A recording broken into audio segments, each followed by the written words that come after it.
Welcome to the guest list. I am your host, Steve Guest, and this is a solo podcast. And I've picked a subject that I think is, for me, one of the game-changing areas for people to really kind of think about and spend some time on. And ironically, it's about time management. It's about how effective we are and how we spend our time. As sales individuals and as people that are expected to perform at a high level, I think the one area where we have control and where most people struggle is on their ability to manage their time and how efficiently that they can manage that time. I think quite often we can lack a bit of structure. We talk about planning, we talk about having things in place that allow us to achieve things, but actually we never set the plan in place. We do a little bit of planning, we perhaps start the week with good intentions, and then it falls away towards the back end of the week. And I think that's predominantly from the conversations I have where most people are. The ability to have structure, the ability to have a clear focus and clear, realistic, smart goals allows you to use your time far more efficiently than perhaps your competitors, which allows you to then grab a little bit of market share should you manage it well. I mean, if you think about things in terms of the benefits of time management, what does that bring? Areas in the fact that it makes your activity predictable. It means you can repeat results. It means you can analyze what you do, how you do it, and the results of that to be able to implement perhaps your 1% marginal gains. It allows you to scale. If things are managed in the perfect way and in a set pattern, other people can follow that pattern and follow in the footsteps. It means you can become self-sufficient. Customers are satisfied because you're managing your time accordingly, and people get to know and understand that you always are on time. You call them when you say you're going to call. It gives you balance. It enables you to have real clear focus at the times where you need it, areas where you need to have solid sales output. Gives you the ability to really kind of push on. It allows you to control things, control your days and your activity. It gives you confidence because you know what you should be doing at any one time. I think it keeps you honest. It keeps you reliable and punctual. You can look at the detail. You can assess, analyse and manage and look to improve. But for me, ultimately, it allows you to have clear focus. And it sets things in place that you know you have to then go and achieve. And that's why we talk about having a 10-year plan, a 5-year plan, month plans, week plans and day plans, and how it's essential to break things down into the certain areas where you have a clear focus for that set hour, that sale, core hours, that session, the output sessions, and everything that goes with it. And this can cross a multitude of areas, whether it's your work life, your personal life, your financial goals, things that you do in your spare time, holidays, downtime, and everything that goes with it.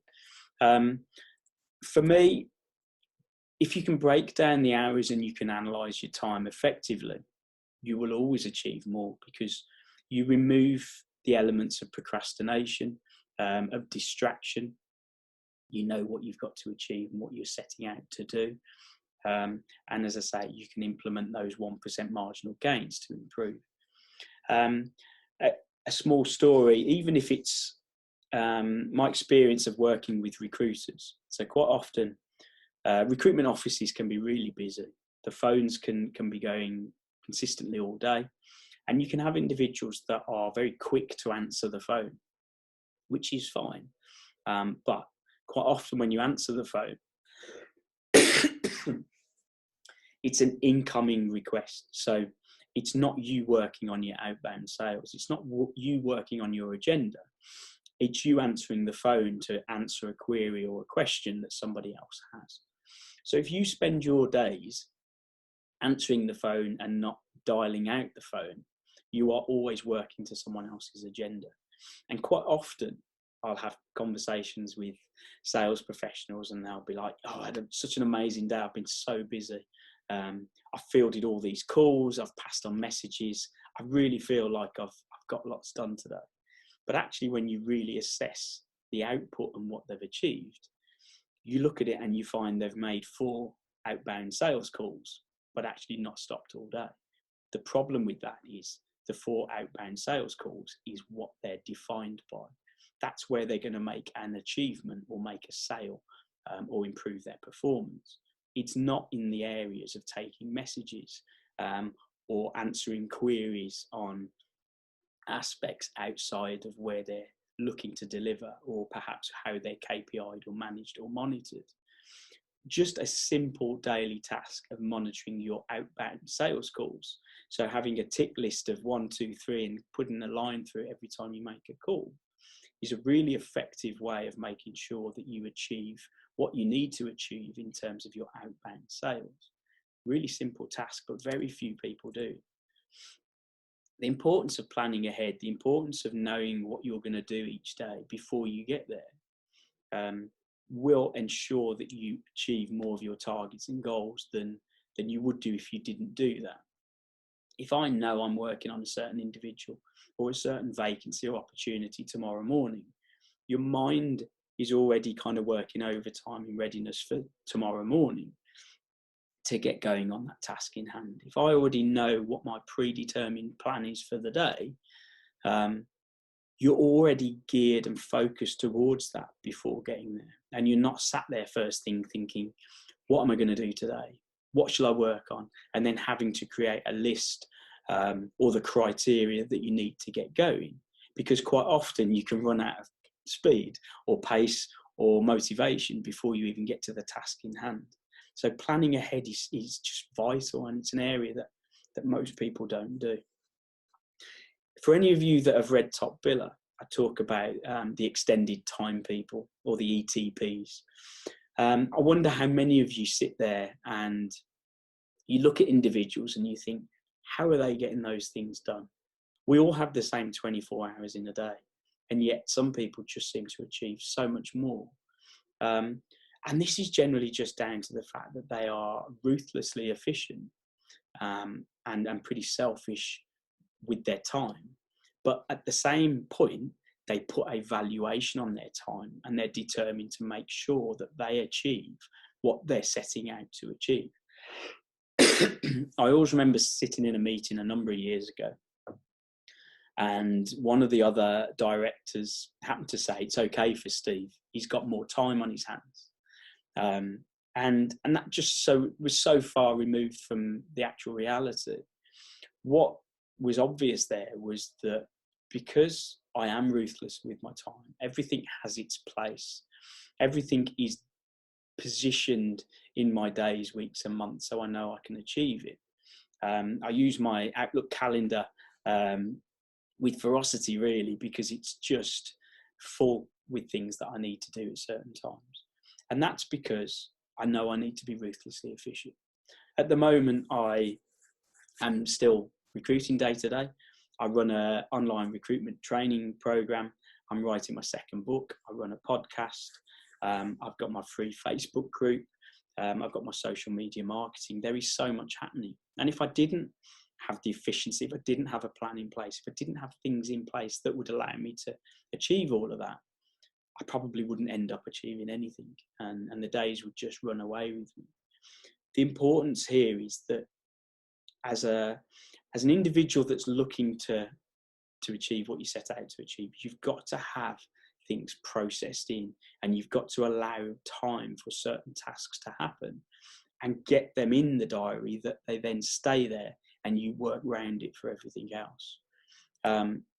If I think back to the writing of my book, Top Biller. So Top Biller took about 18 months to write. And there was a 6-month gap in between where work took over, and I just felt like I didn't have time to continue to write. I think at the time I probably got a bit bored or fed up of working through it, because it's no easy feat to write a book.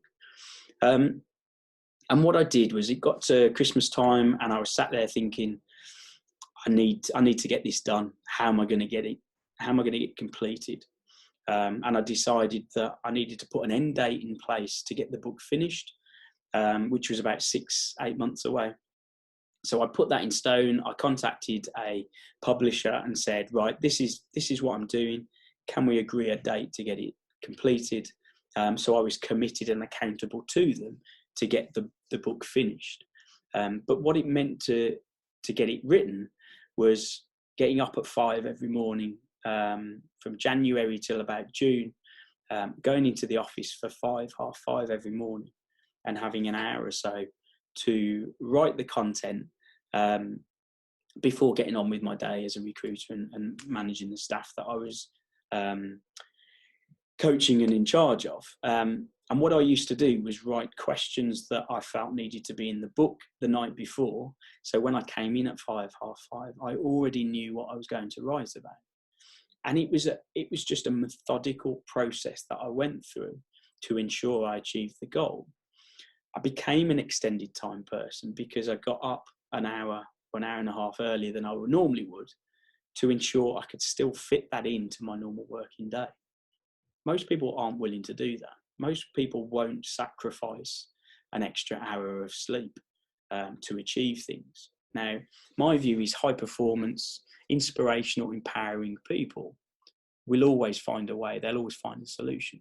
And doing something over and above the expectation is where you find that competitive edge, and where you can steal a little bit of market share on your competitors.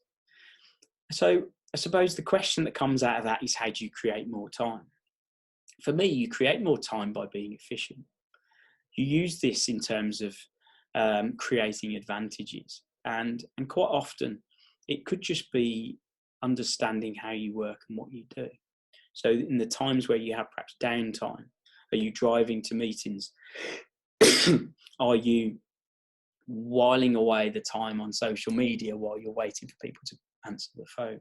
Are you finding things that don't get you any closer to your goal to do, when actually you've got time to actually be more efficient? So driving to a meeting, can you take a call list with you? Can you ring through people that you need to speak to? Can you listen to a podcast? Can you listen to some personal self-development through ways of learning? Could you listen to audible books and go through that education process while perhaps you're driving or doing things that you can almost kind of multitask? So the big question here is, do you ever ask yourself, how do you structure your days? How do you structure your time? Where and what are your priorities? Are you being efficient with your time and allowing yourself to actually achieve everything you set out to achieve? Grant Cardone says, white space on a calendar is for the devil. Now, I don't really necessarily agree with the words there, but I get the sentiment. If you want to achieve, if you want to be one of these individuals that achieve high success and continue to deliver with high results, there's got to come a point where you value your time over everything else. You do any research, listen to any millionaires and billionaires, and the one thing that they put the highest value on is their time. They outsource, they delegate, they do the non-essential, non-monetary tasks they give to other people, because they know their time is best spent where they can achieve the greatest result. I remember years and years ago, I was looking to get into property, and I sent a message to somebody that is relatively local that I wanted to, in essence, pick their brains. I said, can we meet for a coffee? Would you spare half an hour to an hour to have a conversation? And they said yes, more than happy to meet with me, but their charge is £500 per hour. And I was flabbergasted, to be honest, at the time. I thought, that's ridiculous, £500 for me just picking their brains.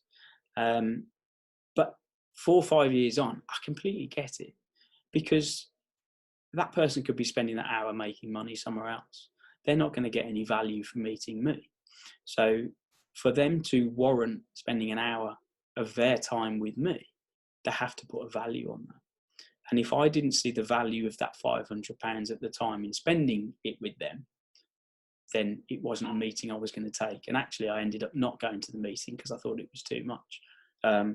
Now, 5 years on, I completely understand why that cost was there. And I think it's just important to understand value and put a cost to your time. Make use of downtime, understand the dead time around the tasks that you do and how you can best utilize that. The ability to find your edge. So do you start work at 8:30 every day? Do all your competitors start work at 8:30 every day? Are you doing what the expectation is? Could you come in an hour earlier so you've sifted through all the various details you need to? If you're a recruiter, have you gone through the CVs before your competitors? Have you had the ability to find that edge and get CVs to clients before your competitors have even sat down to have their morning coffee? Utilising time to, I suppose, an element where you have to sacrifice a little to gain more. Is this something you're willing to do? If you're not, that's fine. But rest assured that if I was your competitor, that's exactly what I would be doing. Valuation of time is really important, and not many of us assess the outputs and the actions that we take every day. For those of you that have perhaps worked with me over the last few years, you'll have got to know that if you were coming to me with a question or a scenario or a query between the hours of 9 till 12 and 2 till 5, the normal request will be, is it life or death? Do you need an answer now? If not, can you speak to me at lunch or after work? And this is a way of working. It's a way to get the consultants to know that it's about output during these hours. These are your core sales hours that will allow you to benefit the most and achieve what you set out to achieve. Finding distractions, queries or questions within these time zones, for me, was a distraction. And I want to focus on achieving the most in those hours and then answering the queries and questions outside of these hours where perhaps you have a little bit more downtime or an area of time where you can plan and set out, answer your clients' candidates' questions and your market, and then do the associated admin tasks that you need to do to ensure that the next chunk of sales hours or output hours are used efficiently. One of the big things that you need to look at is all of us have time wasting areas. So areas where we go through social media, we get distracted and we, make 15 rounds of office teas during the day, or we go for a walk, or we just find things that distract us and I suppose move us away from the task in hand. If you know this is you, then you need to start understanding what it is and when it is that you're most efficient, where your most or worst case time wasting areas are. So you can evaluate and be aware of that when it happens to reduce the time wasting areas and actually focus on the ability to get out there and achieve. A great book, if you haven't read it, The 4-Hour Working Week or 4-Hour Work Week by Tim Ferriss. Great book, lots of takeaways in there that you can implement and help to improve the way you work. Delegation and value of time is really important, and it can be simple tasks. And this is a lesson that I've learned over the years, in that if you spend a lot of time doing tasks that you don't really need to do, so things like, from a recruitment perspective, chasing timesheets, candidate update calls, dealing with incoming calls that aren't for your business or your desk. Outside of work, it could be simple tasks like doing the ironing, the gardening, the cooking, the shopping. All of these things can be outsourced. The bigger task that perhaps overrides all of this is where you sit there and you think, okay, I'm going to work out my hourly rate based on my annual salary or my average earnings. You work out your hourly rate and then you look at the tasks that fall below that and then look at those and think, how can I outsource them? How can I get someone else to do those tasks so that I can spend more time in the areas that will make more money, or allow me to be a higher performer? Going through this process will make you more efficient. Learning the ability to say no. It's really difficult, and I think quite often it helps if you can condition your market and people around you that this is how I work. So I mentioned earlier, people in the office, colleagues, friends, family, wives, husbands, whatever it might be. You'll always get me before 9 o'clock. If you want to catch up or you want an update, always give me a call between 12 and 2, because that's the best time to call me. The other hours during the day are done on outbound calls, so you're likely to be leaving messages on my phone. You condition people around you to work with how you are most efficient. And this isn't you being overly assertive. It's just saying, look, if you want to have a good conversation, these are the best times to call me. And it allows you then to focus on the outbound elements of what you do to improve your performance and do what you need to do. So a few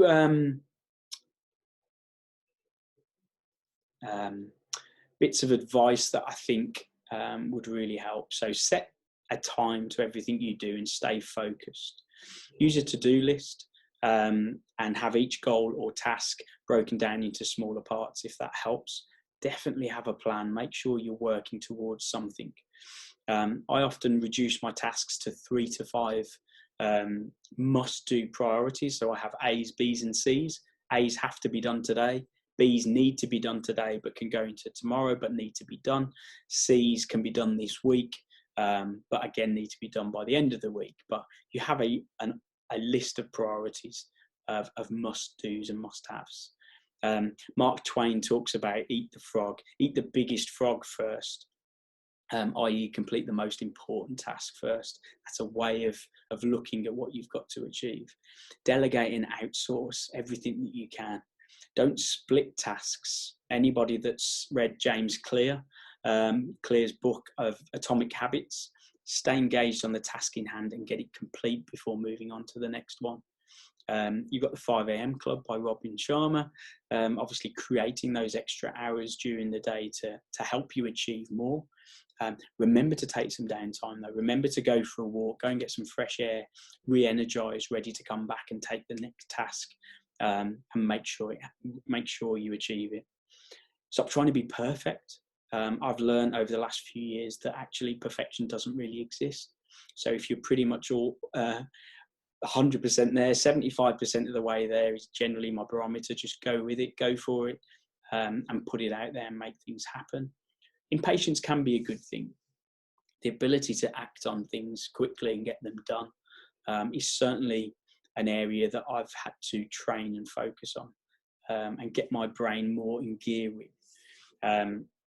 I'd like to finish on one aspect. So over the years, I've been known to do it, and I've had a number of consultants, colleagues, friends, family, people around me that will quite often come to you and say, I'm really sorry I didn't get it done. I didn't have time. I ran out of time. Didn't quite have time to get it done this week, but I'll sort it next week. What I've learned over the course of perhaps the last 15 years is when we say we don't have time, it generally means that it's not high enough on our priority list. So that either means I haven't conveyed the value of the task in hand well enough to the person that I'm asking to do it, or I haven't understood the value of the task in hand to ensure that it is on that priority list. Basically, I don't have time means it wasn't high enough on the agenda for me to make time to get the task done. So the next time you sit there and you say, or you feel you say, you're going to say, I don't have time, just think about what it is you're talking about. Is it just the fact that you simply don't see the value in the task? Has it been understood properly? Have you conveyed the task properly to the person you're asking to do it? Because generally, I don't have time just means it's about the value of the task, not actually not having the time. So I hope you've enjoyed this podcast. As I say, I'm a firm advocate of time management. It is so powerful if done correctly and implemented correctly, you can achieve far more by managing something that you're in complete control of. Let me know what you think of this episode. I'd be really interested to hear your feedback. Enjoy the rest of your week.